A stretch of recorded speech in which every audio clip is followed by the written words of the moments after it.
इंदिरा गांधी राष्ट्रीय कला केंद्र की भूमिका क्या है? क्योंकि बहुत सारे लोग उसको एक भवन के रूप में कि ये एक जगह थी, बहुत प्यारी सी जगह थी। हमने साहित्य आज तक के कई संस्करण शुरुआती संस्करण वहाँ किए थे, तो कुछ लोगों के दिमाग में वो है।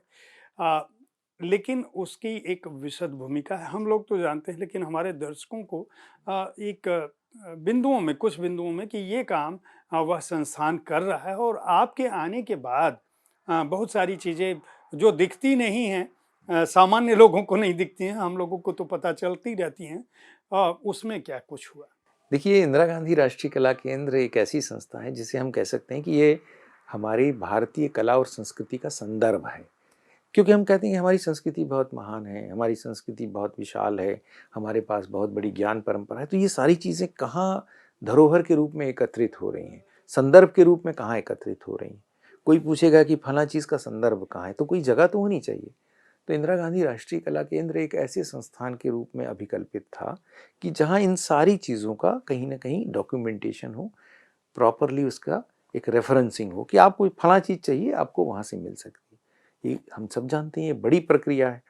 अगर आप सिर्फ पांडुलिपियों की ही बात करें तो भारत में 2 करोड़ से ज़्यादा पांडुलिपियाँ हैं और इसके बारे में जन सामान्य में कोई भी जानकारी नहीं है, कोई भी विज्ञता नहीं है। किसी साधारण युवा से पूछ लेंगे तो उसको पांडुलिपियाँ क्या है, मैन्युस्क्रिप्ट क्या है, यही नहीं मालूम होगा। लेकिन ज्ञान का भंडार है, तो कौन है वो सारा ज्ञान का भंडार निकाल के लाएगा? फिर लाएगा तो उसको ढंग से रखना भी है, सहेज कर भी रखना है, लोगों को उपलब्ध भी कराना है। फिर उसके साथ बहुत सारी चीज़ें हैं जो जुड़ी हुई हैं, जैसे हमारी पारंपरिक जो कलाएं हैं, पारंपरिक खान पान है, पारंपरिक रीति रिवाज है, जो हमारे जिसे हम लोक में जनपदों में कहते हैं, तो जनपदों में भी ये सारी चीज़ें विकसित हो रही हैं। तो इसका भी कहीं ना कहीं कोई डॉक्यूमेंटेशन होना चाहिए। तो ये सब चीज़ें एक बहुत बड़े विशाल दृष्टिकोण से इस संस्था की कल्पना की गई थी। प्रारंभ में बहुत शास्त्रीय ज्ञान के ऊपर जोर था, तो शास्त्रीय ज्ञान की एक श्रृंखला, शास्त्रीय ग्रंथों की श्रृंखला प्रारंभ हुई। फिर कुछ लोक परंपराओं की श्रृंखला प्रारंभ हुई। रामायण पे डॉक्यूमेंटेशन हुआ, महाभारत पे डॉक्यूमेंटेशन हुआ, रामायण और महाभारत की लोक परंपराओं पे डॉक्यूमेंटेशन हुआ।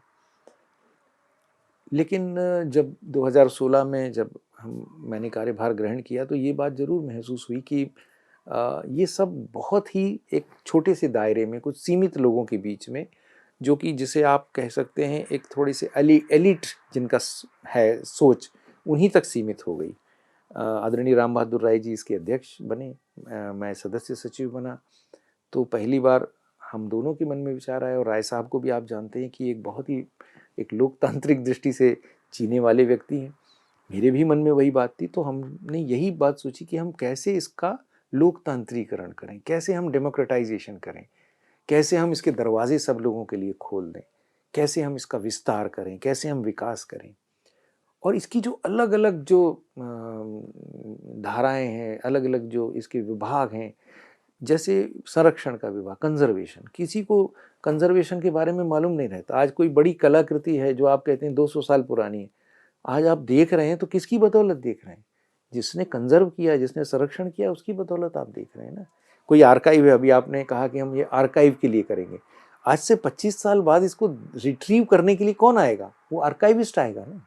तो उस आर्काइव का भी महत्व हमारे पास होना चाहिए। ऐसी बहुत सारी विधाएं हमारी संस्कृति की हैं जिसके ऊपर किसी का ध्यान ही नहीं गया था। तो इन सब विधाओं को हमने शुरू किया और इनमें सब काम शुरू किया। जैसे आज हम इंफॉर्मेशन टेक्नोलॉजी है, और इंफॉर्मेशन टेक्नोलॉजी को हमारे पारंपरिक ज्ञान के साथ भी जोड़ना है, तो एक कल्चरल इंफॉर्मेटिक्स की भी विंग यहाँ है। तो इस तरह की बहुत बहुविध चीज़ें जो हैं, जो आपने जैसा सही कहा कि लोगों को नहीं दिखती, क्योंकि लोगों को सिर्फ ये पेंटिंग दिखेगा, या हम कहेंगे ये एक डिजिटल प्रेजेंटेशन है, आप नेट पर जाकर देख लेंगे। आप ये नहीं सोचेंगे कि कितने लोग लगे उसका डॉक्यूमेंटेशन करने में, आपको यहाँ तक लाने के लिए।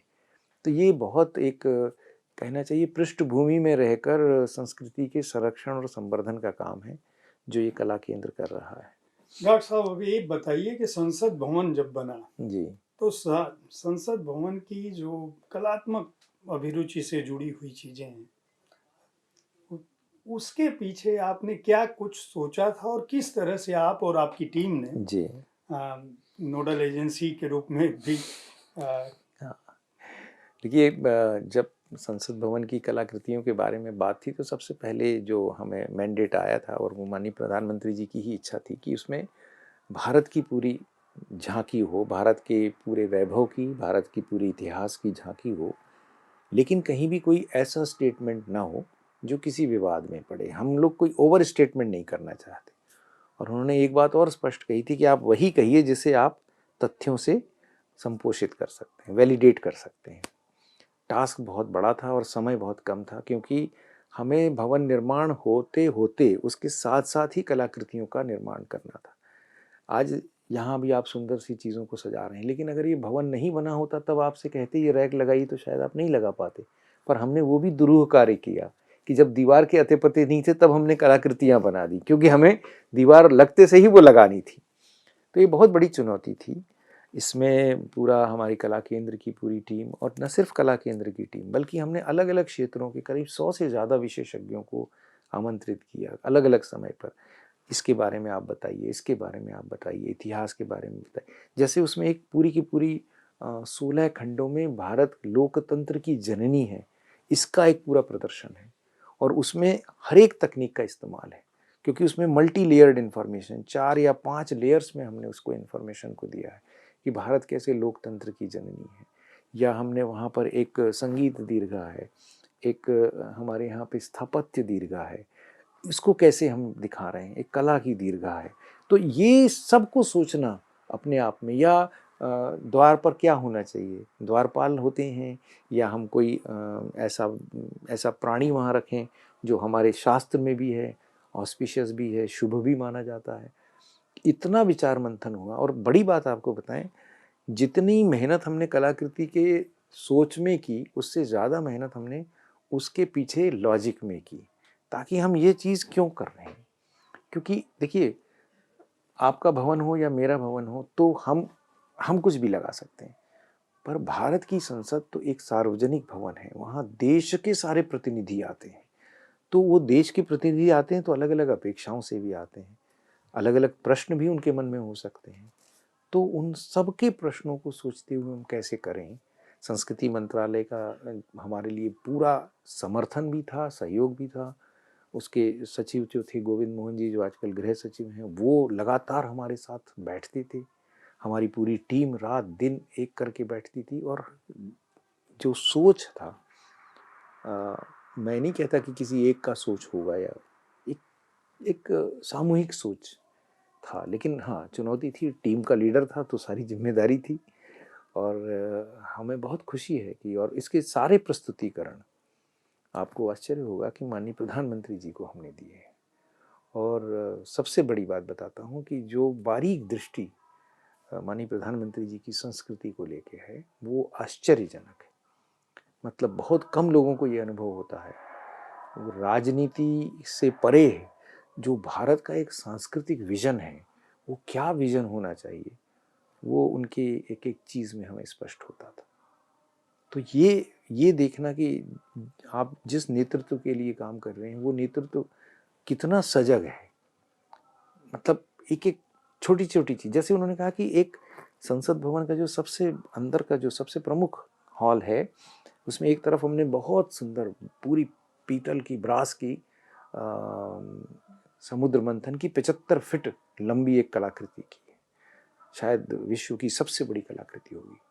तो उन्होंने कहा कि ये तो एक बहुत भव्यता का प्रतीक है, लेकिन हमारी जो गांव की, घर की जो हमारी माताएं बहनें हैं जो कलाकृति करती हैं, उसका भी यहाँ पर रिप्रेजेंटेशन होना चाहिए, प्रतिनिधित्व होना चाहिए। कैसे हो सकता है, वो नामचीन नहीं है लेकिन उनके अंदर भी जो कला गुण है। तो फिर हमने उसी के सामने एक दीवार बनाई जो पूरी की पूरी बायोडिग्रेडेबल मटेरियल से बनाई है। उसका नाम हमने जन जननी जन्मभूमि दिया। और उसमें भारत की 75 महिला कलाकार, जो बिल्कुल ज़मीन से जुड़ी हुई ग्रास रूट लेवल की महिला कलाकार है, कश्मीर से लेकर कन्याकुमारी तक, अरुणाचल प्रदेश से लेकर कच्छ तक, उनको एकत्रित करके उस कलाकृति को बनाया। ये दृष्टिकोण उन्होंने दिया। तो ये जो बारीक दृष्टिकोण है, तो ये काम करना हमारे लिए चुनौती थी, लेकिन बहुत आनंद आया आपको बताया।